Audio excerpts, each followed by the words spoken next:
Y'all know what it is.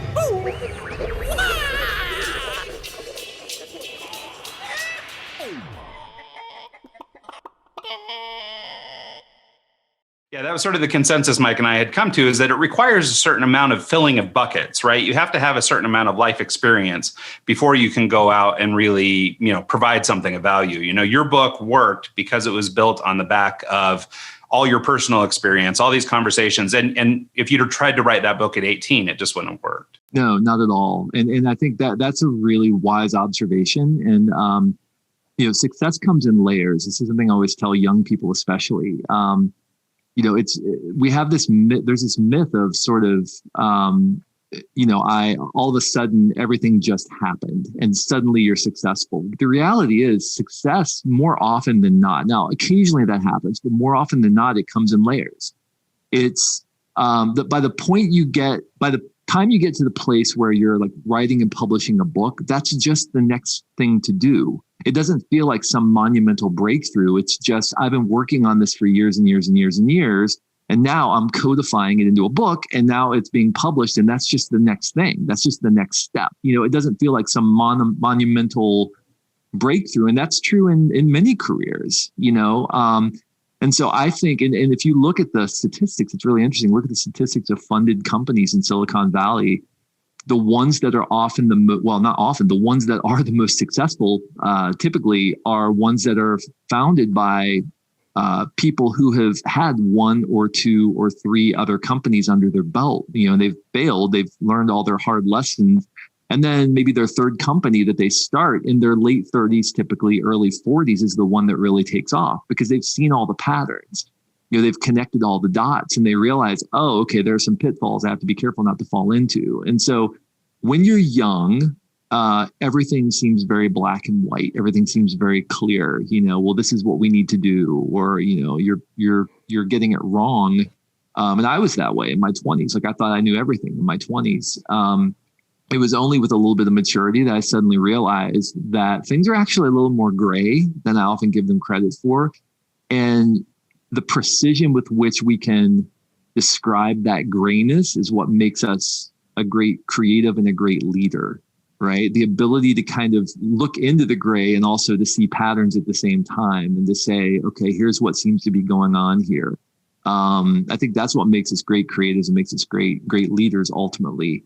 And so I think that's a really astute observation that you make, that, we should, I always tell young people, like, go pick a company and work there for 10 years. And then you'll know a lot more about yourself. You're going to know a lot more about what you're good at, about the places you add value. And then if you do that, if you just commit to that for a decade, just pouring yourself into some place, adding value wherever you can, at the end of that, you're probably going to have a lot of options because you're going to A, you're going to know yourself better, but B, you're going to prove to people around you that you're the kind of person who sticks around and adds value, which is something that's kind of rare in the world today. Yeah, I'm actually glad that you brought up that fact that go work somewhere for 10 years and then kind of go from there, because coming from a musical background similar to yours and starting a creativity podcast, I don't know anything about creativity. I'm not a pro in this, but having before you wrote Accidental Creative, you spent 10 years in a creative firm and got your feet wet and then wrote the book. And so it makes me feel better knowing that, like you didn't just jump out from, being in a band to writing an amazing book on creativity. You actually went and did the work and got the background on that first. Well, the interesting thing is too, when I think one of the things that people say about the stuff that I've written, and I'm really grateful that they say this, because this is probably what means more to me than anything, is that it's very precise.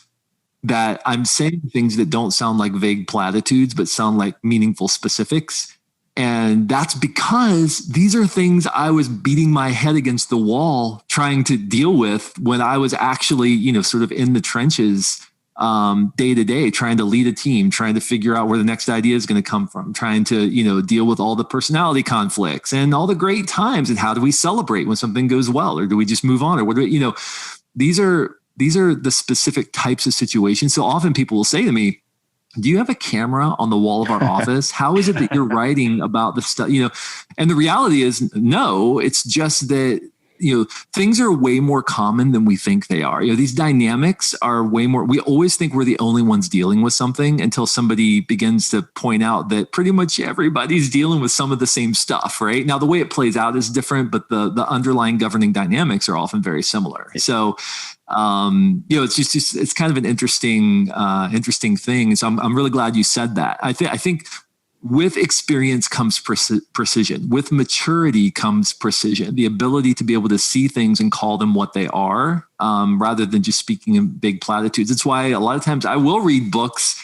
and I'll just say it just doesn't feel like there's anything here, because it just feels like a rehash of all the things that have already been said. But there's no meaningful specific. And I think the best thing we can do as a creative is be precise. In how whatever it is we're doing. You actually, I was listening to another interview where you were on, and you brought up the fact that when you write, you actually write to someone. Like you pick someone and you're writing to that one person. And that you mentioned that's actually why a lot of people will come to you and say, hey, is there a camera on the wall? Are you watching me? In reality, you're writing to that one person, and it helps kind of frame your book.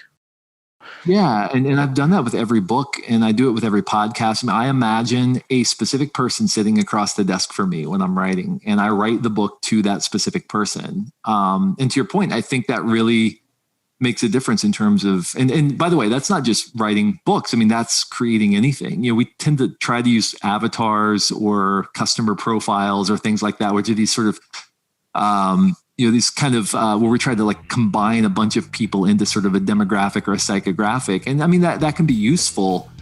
I just find it a lot more meaningful and compelling when you think about a specific person and you create for that person. I think your work's going to be a lot more precise that way.